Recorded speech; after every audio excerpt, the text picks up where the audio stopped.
तो हम लोग स्टार्ट करते हैं सबसे फर्स्ट चैप्टर जो है बिलियन का। सो गेसिंग क्वेश्चन है, हम लोग उसके बारे में देखते हैं जो बोर्ड एग्जाम में पूछे जाने वाले क्वेश्चन। तो सबसे पहले बिलियन में है जो सबसे फर्स्ट क्वेश्चन कहता है मोलरता, मोलालिटी। ठीक, मोलालिटी किसे कहते हैं? तो मोलालिटी का डिफिनेशन कहता है एक लीटर बिलियन में, एक लीटर बिलियन में उपस्थित, एक लीटर बिलियन में उपस्थित विलेय की मोलों की संख्या को मोलरता कहते हैं। फिर से मोलारिटी पूछे, मोलरता। तो एक लीटर बिलियन में, एक लीटर बिलियन में उपस्थित विलेय की मोलों की संख्या को मोलरता कहते हैं। इसे कैपिटल एम से सूचित करते हैं, मोलरता को कैपिटल एम से सूचित करते हैं। इसका फॉर्मूला पूछे, मोलरता बराबर पूछे तो इसका जो है डिफिनेशन होगा मोलरता बराबर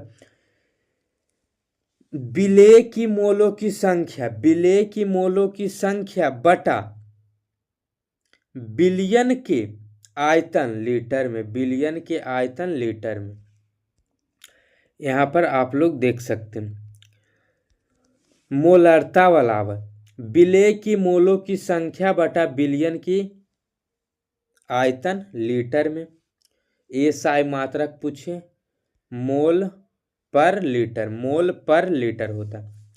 उसके बाद दूसरा हम लोग का कहता है, फर्स्ट क्वेश्चन वो आपको बोर्ड एग्जाम के लिए याद कर लेना, मोललता, मोललता, मोलरता के तोतला भाई मोललता, मोलालिटी। इसमें कहता है, उसमें लीटर था, इसमें 1 केजी, यानी 1 केजी विलायक या बिलियन बोले, यहाँ पर बिलियन होगा, बिलियन।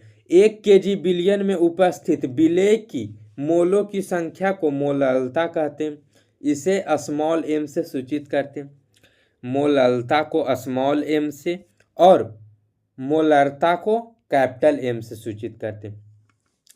मोलरता पूछे तो कैपिटल एम से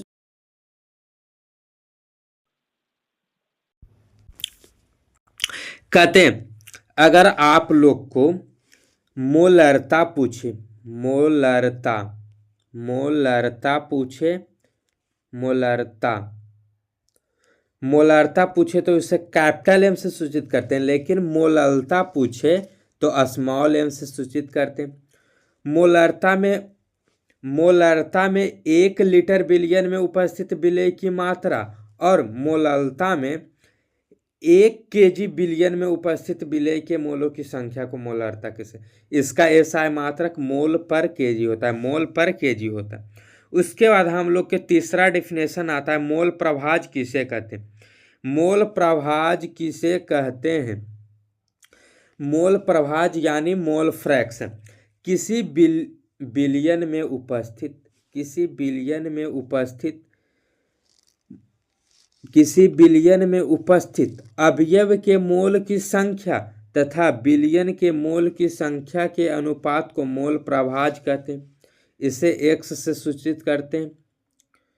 मोल प्रभाज का बराबर होता है एक अवयव का मोल बटा बिलियन का कुल मोल, होता है मोल प्रभाज।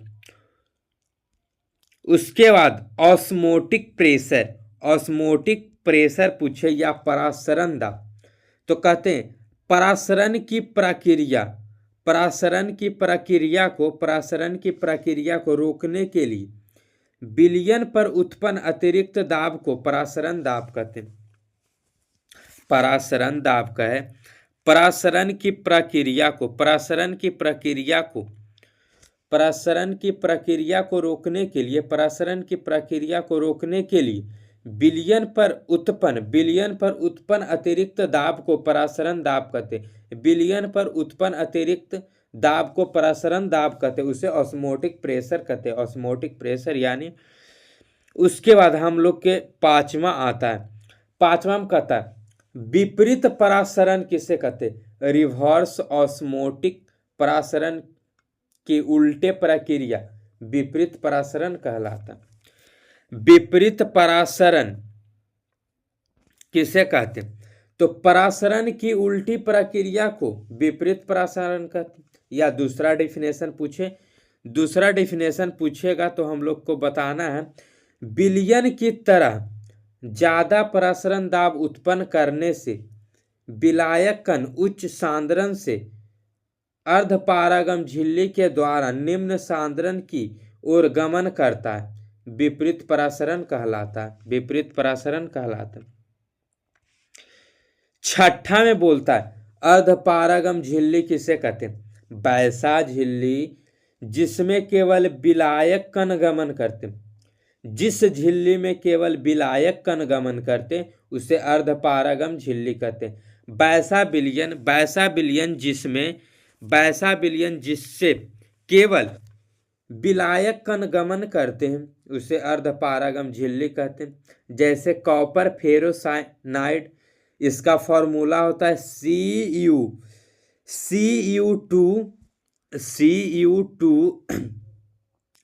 FeCN6 होता है। उसके बाद समपराशरी विलयन किसे कहते हैं? समपराशरी विलयन किसे कहते हैं? वैसा दो विलयन जिसका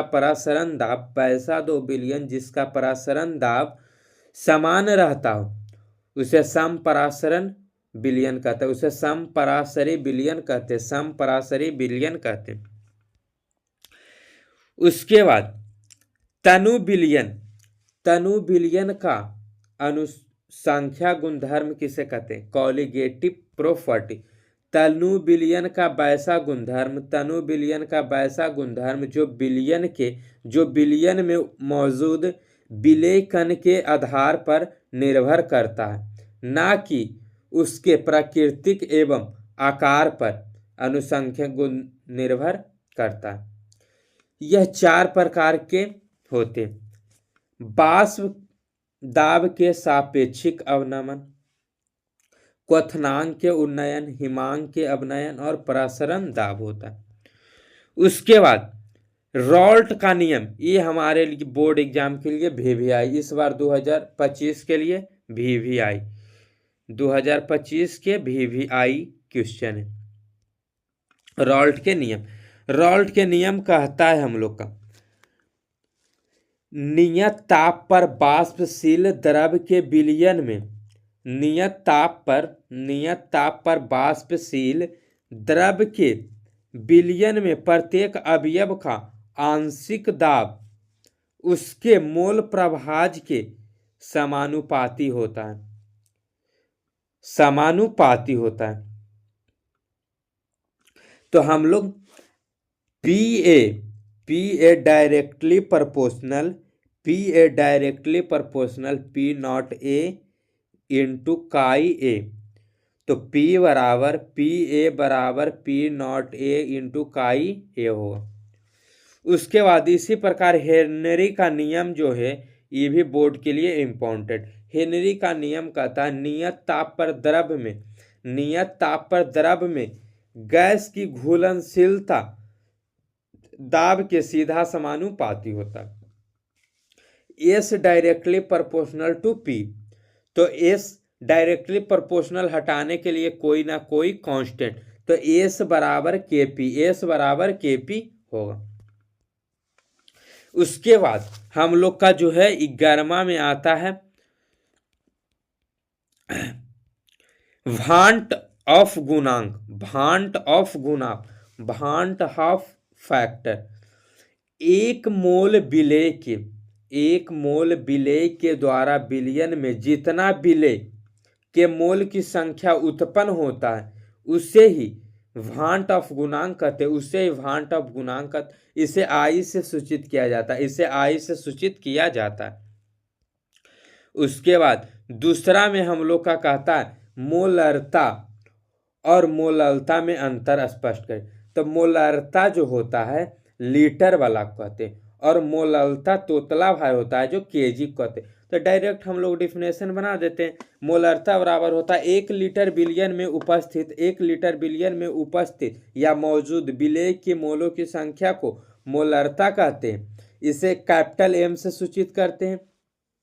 इसका एसआई मात्रक मोल पर लीटर होता है, मोल पर लीटर होता है। लेकिन मोलरता पूछे तो 1 केजी बिलियन में उपस्थित विलेय के मोलों की संख्या को मोलरता कहते हैं। एसआई मात्रक मोल पर केजी और इसे स्मॉल एम से सूचित करते हैं। हो गया।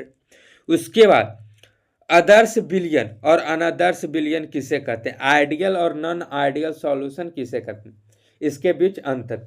तो आदर्श बिलियन जो होता है वो मात्रा और ताप पर रॉल्ट का नियम पालन करता है, लेकिन अनादर्श बिलियन होता है जो मात्रा और तापमान पर रॉल्ट के नियम का पालन नहीं करता है।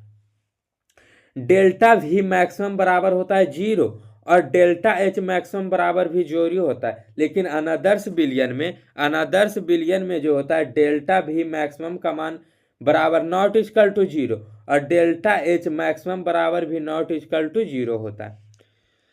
उसके बाद चौथा में कहता है परासरण और विसरण में अंतर स्पष्ट करें। परासरण और विसरण में अंतर स्पष्ट करें।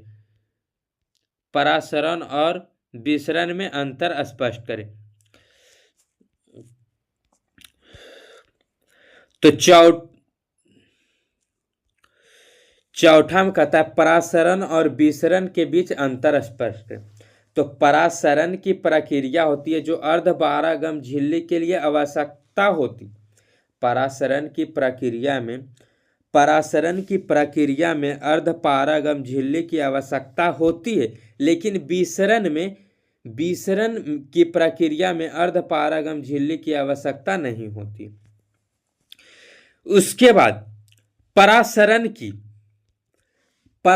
की प्रक्रिया में केवल विलयन कण भाग लेते हैं।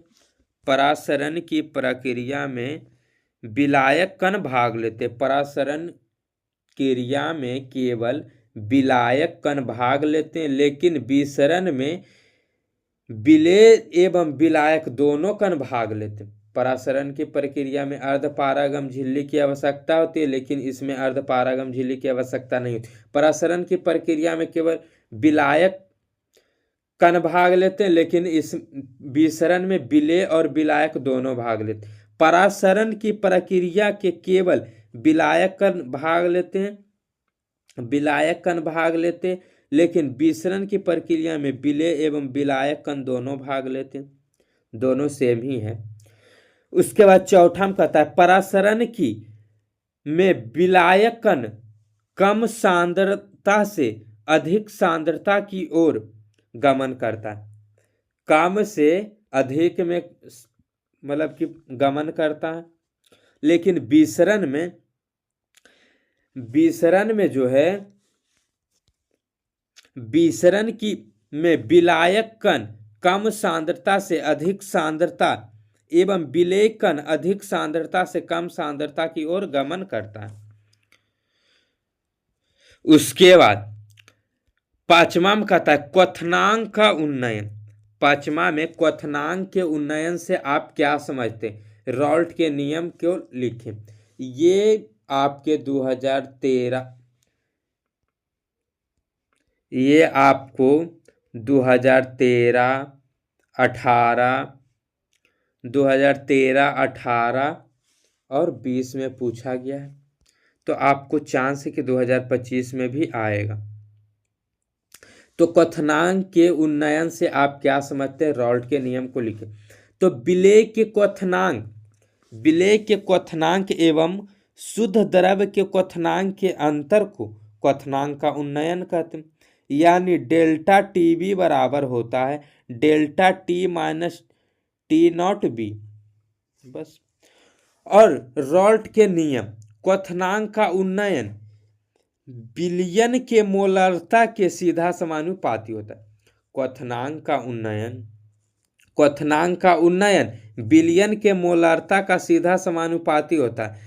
Delta TB directly proportional to M. तो डेल्टा टीबी बराबर केबी इंटू एम, यानी प्रोपोर्शनल कांस्टेंट को हटाने के लिए केबी एक कांस्टेंट लिया जाता है, जो केबी कांस्टेंट है। उसके बाद हम लोग के सामने अगला आता है, अगला हिमांक के अवनमन से आप क्या समझते हैं? हिमांक के अवनमन से हम लोग क्या समझते हैं? तो कहते हैं शुद्ध द्रव के हिमांक के अवनयन से आप क्या समझते हैं? रॉल्ट के नियम को लिखिए। शुद्ध द्रव के हिमांक एवं विलयन के हिमांक के अंतर को हिमांक का अवनयन कहते हैं। डेल्टा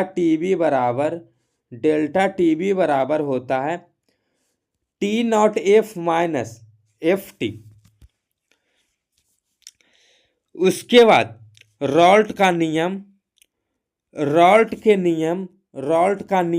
हिमांक का अवनमन मतलब हिमांक के अवनमन में रॉल्ट का नियम लिखने बोलेगा तो बोलेंगे हिमांक का अवनमन विलयन में के मोलारता का सीधा समानुपाती होता है delta T F directly proportional to M. उसके बाद सातवां हम लोग के पूछेगा वाष्प दाब के सापेक्षिक अवनमन से आप क्या समझते हैं? रॉल्ट के नियम को लिखें। वाष्प दाब का अवनमन एवं शुद्ध द्रव का वाष्प दाब के अनुपात को वाष्प दाब का सापेक्षिक अवनमन कहते हैं। वाष्प दाब के आपेक्षिक अवनमन बराबर होता है P not minus P S बटा पी नॉट।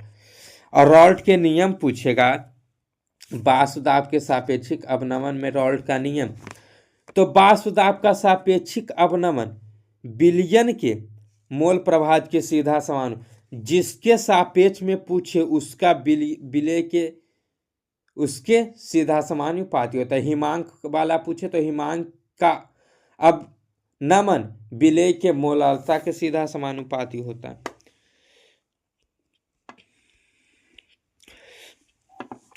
ये न्यूमेरिकल आपका आता है 5% यूरिया घोल के परासरण दाब का गणना 272 केल्विन पर करें।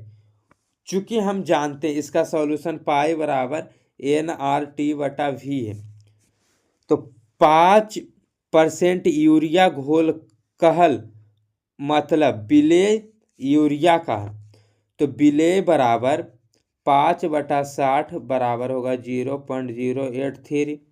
और घोल का आयतन पूछे तो 100 ml बराबर होता है 100/1000, तो काट दिया जाएगा तो 0.1/10 या 0.1 लीटर।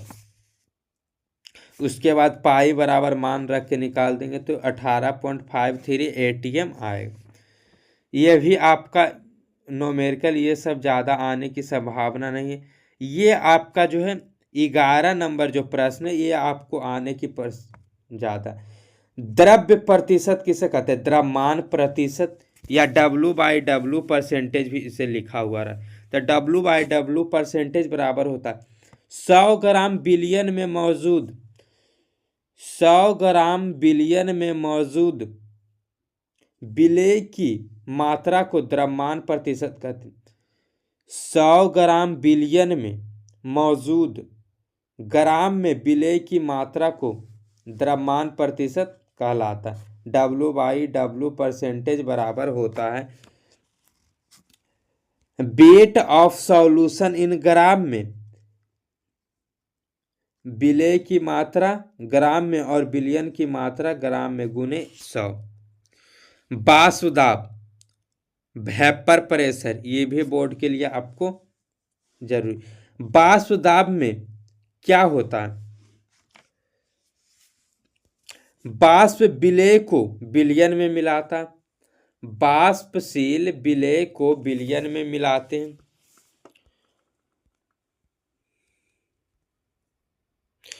और अवाष्पशील विलेय को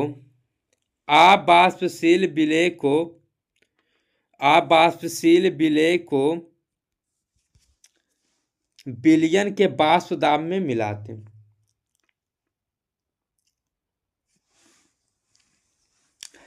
यदि वाष्प दाब एवं द्रव्य साम्यावस्था में हो तब वाष्प के द्वारा द्रव पर उत्पन्न दोष को वाष्प दाब कहते हैं। वाष्पशील विलेय द्रव के वाष्प दाब को बढ़ाता है और अवाष्पशील विलेय विलयन के वाष्प दाब को घटाता है।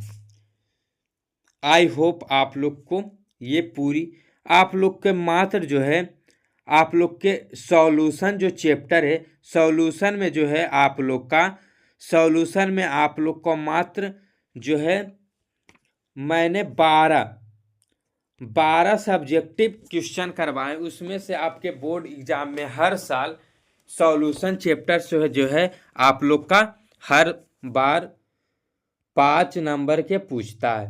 5 नंबर यानी 2 पक्का इससे आएगा। तो आप लोग को ये PDF चाहिए तो हमारे Telegram education teaching by Ravi Mehta Telegram channel है, उस पर आप ज्वाइन हो जाएं, या हमारे यूट्यूब को बायो में टेलीग्राम और व्हाट्सअप चैनल का लिंक दिया गया है, आप लोग उसमें ज्वाइन हो जाएं। आप लोग का नोट डेली चला जाएगा और हमने सभी का गेस पेपर लाया हूं और आप लोग को गेस पेपर से ही मैं जो है सब्जेक्टिव क्वेश्चन करवाऊंगा और साथ में ऑब्जेक्टिव क्वेश्चन, इससे एक भी बाहर नहीं आएगा बोर्ड एग्जाम में, आप लोग एक कंफर्म मान लें। तो आप लोग इस चैनल को ज़्यादा से ज़्यादा सपोर्ट करें क्योंकि हमारा पिछला जो चैनल था वो कुछ इशू आने के कारण उस पर मैं काम नहीं कर पा रहा हूँ। मेरा ऐसे भी सब्सक्राइबर बहुत था, 3800 सब्सक्राइबर था, लेकिन उस पर काम नहीं कर रहा हूँ। लेकिन रवि टीचिंग बॉय अभी भी सर्च कीजिएगा रवि टीचिंग बॉय तो हमारा चैनल आ जाएगा। उस पर 3800 प्लस सब्सक्राइबर था लेकिन हमने उसको छोड़ दिया। आप लोग इस चैनल को ज़्यादा से ज़्यादा सपोर्ट करें। Education teaching by Ravi Mehta, आप लोग के सपोर्ट से इस चैनल भी उतना ग्रो कर पाएगा। थैंक यू, मिलते हैं अगले क्लास में।